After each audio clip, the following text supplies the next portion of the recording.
Kasama ko ngayon si Manong Chavit, yung kaibigan natin. Eto, magtatanong ako sa kanya. Sa hawak niyang mga ebidensya tungkol sa flood control sa Ilocos Norte, tanungin natin, sino ang mastermind ng nakawan ng flood control sa buong Pilipinas? Sir, sino? Maliwanag pa sa buwan, Martin Romualdez, Bongbong Marcos.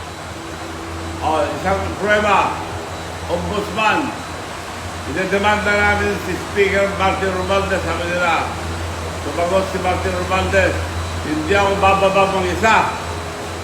Ang nakawan, galing sa Public Highways, involved ang executive, ibig sabihin si Marcos involved.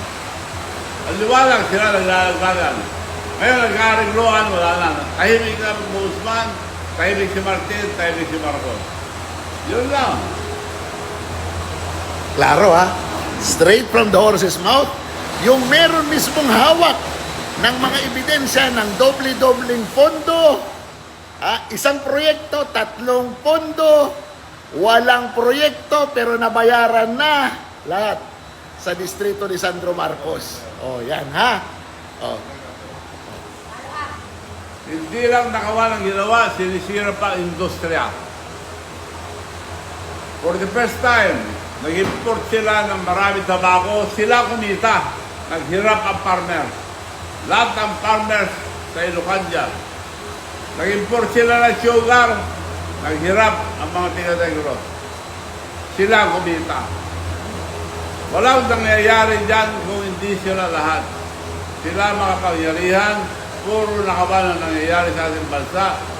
Tama na, dapat hinto na, pahintuin na lang sila. Sobra na kawawa ang ating bansa. Ang utang natin, 19 trillion. Ang binabayaran natin taon-taon, 2 trillion. Saan tayo kukuha? Mangutang pa sila para may manakaw.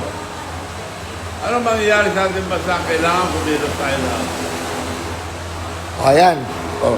Hindi lang nagnakaw ng pondo ng taong bayan, kung hindi sinira pa ang industriya ng tabako, industriya ng asukal sa Pilipinas sa pag-i-import ng asukal at saka tabako. O paano? Panoorin nyo yung buong interview ha sa Net25 ni Manong Chavit. Sayang ang bayot!